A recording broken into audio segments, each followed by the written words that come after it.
बाजार में रोजाना की तरह रौनक थी। हर तरफ कुछ न कुछ दिख रहा था, आवाजें आ रही थीं और तरह तरह की खुशबू फैली हुई थी। मसालों, ताजी सब्जियों और स्ट्रीट फूड की खुशबू हवा में घुली हुई थी।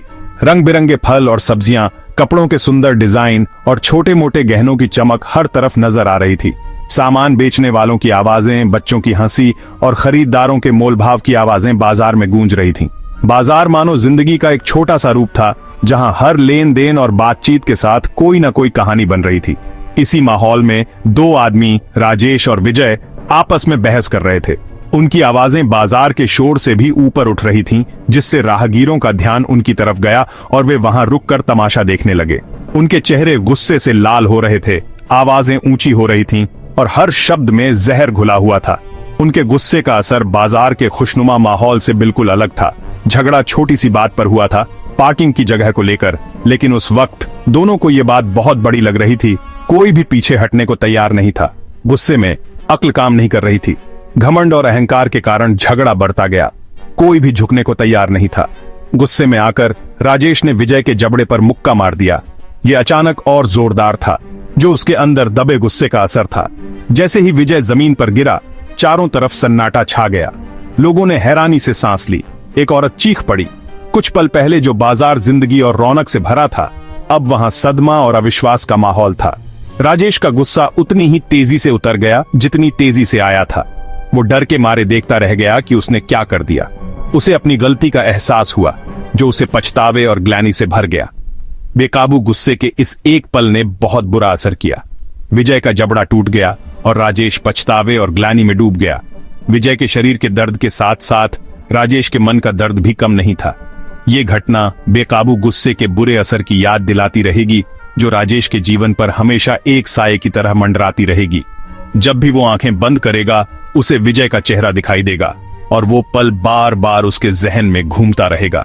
ये घटना भले ही काल्पनिक हो, लेकिन ये हमें बेकाबू गुस्से के बुरे असर के बारे में सोचने पर मजबूर करती है। ये हमें आत्मसंयम का महत्व और गुस्से के एक पल के बुरे नतीजों के बारे में बताती है, जो हमारी और दूसरों की जिंदगी पर भी असर डाल सकते हैं। ये दिखाता है कि कैसे गुस्से का एक छोटा सा पल जिंदगी भर के लिए घाव दे सकता है, जो शारीरिक और मानसिक दोनों तरह के हो सकते हैं। राजेश और विजय की कहानी हमें सीख देती है कि कुछ भी करने से पहले सोचें, अपने काम के नतीजों के बारे में सोचें और दूसरों के साथ शांति और समझदारी से पेश आएं। क्या आप चाहेंगे कि यह वीडियो ज्यादा लोगों तक पहुंचे? तो लाइक करके शेयर करें। गुस्सा एक ऐसा एहसास है जो हम सब महसूस करते हैं, जैसे खुशी, गम या डर। ये एनर्जी का एक झटका है, किसी खतरे, अन्याय या निराशा की प्रतिक्रिया। ये आपके अंदर गर्मी की तरह बढ़ता है, आपकी धड़कनें तेज हो जाती हैं और आपका सीना कसने लगता है। लेकिन आग की तरह गुस्सा भी फायदेमंद और नुकसानदेह दोनों हो सकता है। एक कंट्रोल की हुई आग हमारे घरों को गर्म कर सकती है और खाना पका सकती है, वहीं एक बेकाबू आग सब कुछ तबाह कर सकती है। बेकाबू गुस्सा रिश्ते तोड़ सकता है, गलत फैसले करवा सकता है और हिंसा का कारण बन सकता है। ये गलत तरीकों से बाहर आ सकता है, जैसे कि नाराजगी, गुस्सा दबाकर रखना या फिर अचानक गुस्से का फटना। गुस्से को मैनेज करने का राज है इसके ट्रिगर्स को समझना। आपको किस बात पर गुस्सा आता है? क्या कोई खास इंसान, कोई स्पेसिफिक सिचुएशन या फिर कोई पर्टिकुलर थॉट पैटर्न? जैसे डिटेक्टिव क्लूज जोड़कर केस सॉल्व करता है, वैसे ही आपको अपने एंगर ट्रिगर्स पहचानने होंगे। हो सकता है ट्रैफिक जैम में आपका ब्लड प्रेशर बढ़ जाता हो या किसी की बात बुरी लग जाती हो। एक बार जब आप इन ट्रिगर्स को पहचान लेते हैं, तो आप उनसे निपटने के लिए स्ट्रेटजीज बना सकते हैं। इसमें कुछ सिचुएशन से बचना, रिलैक्सेशन टेक्निक्स का अभ्यास करना या फिर प्रोफेशनल हेल्प लेना शामिल हो सकता है। गुस्से को दबाना नहीं, बल्कि सही तरीके से व्यक्त करना है। उस ऊर्जा के लिए स्वस्थ आउटलेट्स ढूंढना है। विनाशकारी शक्ति को सकारात्मक बदलाव में बदलना है। गुस्सा प्रबंधन अभ्यास और सही उपकरणों की जरूरत होती है। गहरी सांस लेने के अभ्यास काफी प्रभावी हो सकते हैं। जब गुस्सा आता है तो शरीर लड़ाई या उड़ान मोड में चला जाता है।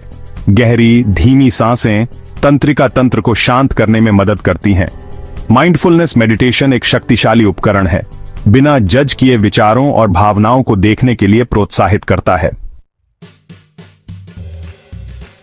5वां भाग, अंदर की आग को सही दिशा देना, anger as a force for good. गुस्सा, जिसे अक्सर नकारात्मक माना जाता है, सकारात्मक बदलाव के लिए प्रेरक हो सकता है। महात्मा गांधी का अन्याय के प्रति गुस्सा भारत की आजादी के लिए उनके अहिंसक आंदोलन का ईंधन था। कई कार्यकर्ताओं ने सामाजिक न्याय और समानता के लिए अपने गुस्से का इस्तेमाल किया है। गुस्से की ऊर्जा को रचनात्मक रूप से चैनलाइज करें, इसे समस्या का समाधान करने के लिए ईंधन बनाएं। सामाजिक अन्याय के गुस्से को शांतिपूर्ण सक्रियता में बदलें। Section 6, the power of forgiveness, रंजिश की गिरफ्त से आजादी। किसी ने आपके साथ गलत किया है, उसे माफ करना उनके काम को सही नहीं ठहराता, बल्कि खुद को रंजिश से आजाद करता है। यह खुद से प्यार और देखभाल करने का तरीका है, जिससे आप अपनी शांति और खुशी वापस पा सकते हैं। गुस्सा और रंजिश पाले रखना जहर पीकर दूसरे के मरने का इंतजार करने जैसा है। ये भावना आपके विचारों को खा जाती है, आपकी सेहत पर असर डालती है और आपके फैसले धुंधले कर देती है। ये आपको उनसे ज्यादा नुकसान पहुंचाता है। ये भावनात्मक दर्द फिजिकल रूप ले सकता है, स्ट्रेस, एंजाइटी और डिप्रेशन का कारण बन सकता है। माफी एक प्रोसेस है, कोई स्विच नहीं जिसे आप ऑन ऑफ कर सकें। इसके लिए पेशेंस और लगन चाहिए, साथ ही अपनी भावनाओं का सामना करने की इच्छा शक्ति भी। इसमें समय, कोशिश और दर्द और गुस्से को जाने देने का कॉन्शियस डिसीजन लगता है। माइंडफुलनेस, थेरेपी और डीप ब्रीदिंग इस सफर में मदद कर सकते हैं। शुरुआत अपने गुस्से और रंजिश की भावनाओं को एक्सेप्ट करके करें। उन्हें लिखें, उनके बारे में बात करें या बस शांति से बैठकर सोचें। फिर दूसरे व्यक्ति के नजरिए को समझने की कोशिश करें। इसका मतलब ये नहीं कि आप उनसे सहमत हों, लेकिन ये उनके एक्शंस में इंसाइट दे सकता है और आपको एम्पैथी तक का रास्ता खोजने में मदद कर सकता है। ये उनके एक्शंस को एक्सक्यूज नहीं करता, लेकिन आपको एम्पैथी और कंपैशन डेवलप करने में मदद कर सकता है। अंत में, माफी एक तोहफा है जो आप खुद को देते हैं, अपने दिल और दिमाग को पुराने जख्मों के बोझ से आजाद करते हैं। Section 7, emotional intelligence for lasting happiness. गुस्से को काबू में रखना सिर्फ बुरे नतीजों से बचने के लिए नहीं है, यह एक शांत और खुशहाल जीवन बनाने के लिए है। जब आप अपने इमोशंस को कंट्रोल में रखते हैं, तो आप मुश्किलों से बेहतर निपटते हैं, मजबूत रिश्ते बनाते हैं और अपने गोल्स को पाते हैं। इमोशनल इंटेलिजेंस यानी अपनी और दूसरों की भावनाओं को समझने और मैनेज करने की क्षमता प्रैक्टिस से मजबूत होती है। अपनी इमोशनल इंटेलिजेंस को डेवलप करके आप गुस्से से आजाद हो सकते हैं और एक पॉजिटिव और संतुष्ट जीवन बना सकते हैं। सेक्शन 8, आपकी आंतरिक शांति की यात्रा अब शुरू होती है। हम चुन सकते हैं कि गुस्से पर कैसे रिएक्ट करें। हम इसे हावी होने दे सकते हैं, जिससे पछतावा और बर्बादी होती है, या हम इसे मैनेज करना सीख सकते हैं, इसे पॉजिटिव चेंज में बदल सकते हैं। याद रखें, एंगर मैनेजमेंट भावनाओं को दबाने के बारे में नहीं है, बल्कि उन्हें हेल्थी और कंस्ट्रक्टिव तरीकों से एक्सप्रेस करने के बारे में है। यह आपके एक्शंस की रिस्पॉन्सिबिलिटी लेने के बारे में है और चैलेंजेस को ग्रेस, कंपैशन और विजडम के साथ रिस्पॉन्ड करना चुनने के बारे में है। Section 9, burn anger before it Burns you. गुस्से को जला दो, इससे पहले कि वो तुम्हें जला दे। Think about your experiences with anger. When has anger taken control? How did it affect your actions and decisions? जरा सोचो, जब गुस्सा तुम पर हावी हो गया था, तब क्या हुआ था? उस वक्त तुमने कैसे डिसीजंस लिए, कैसे रिएक्ट किया? How has anger impacted your life and those around you? Consider the relationship strained और broken because of uncontrolled anger. इस गुस्से ने तुम्हारी और तुम्हारे आसपास वालों की जिंदगी पर क्या असर डाला? कितने रिश्ते बिगड़ गए या टूट गए इस बेकाबू गुस्से की वजह से? आर देयर पैटर्न्स और triggers you can identify? Reflect on situations that consistently provoke your anger. Is it stress, frustration or feeling misunderstood? क्या कोई पैटर्न है, कोई ट्रिगर? ऐसी कौन सी सिचुएशंस हैं जिनमें तुम्हें बार बार गुस्सा आता है? क्या वो स्ट्रेस है, फ्रस्ट्रेशन या गलतफहमी? The first step towards change is awareness. By recognizing these triggers, you can start to manage your reactions better.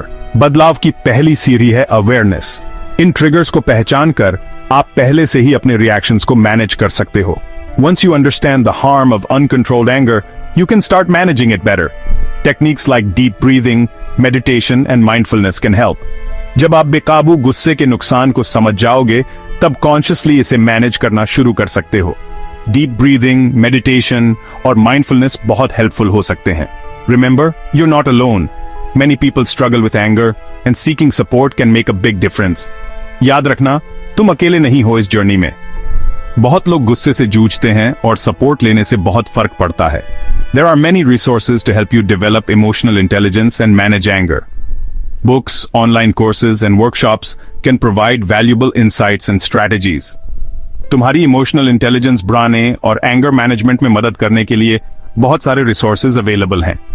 Books, online courses और वर्कशॉप्स वैल्यूएबल इंसाइट्स और स्ट्रेटजीज दे सकते हैं।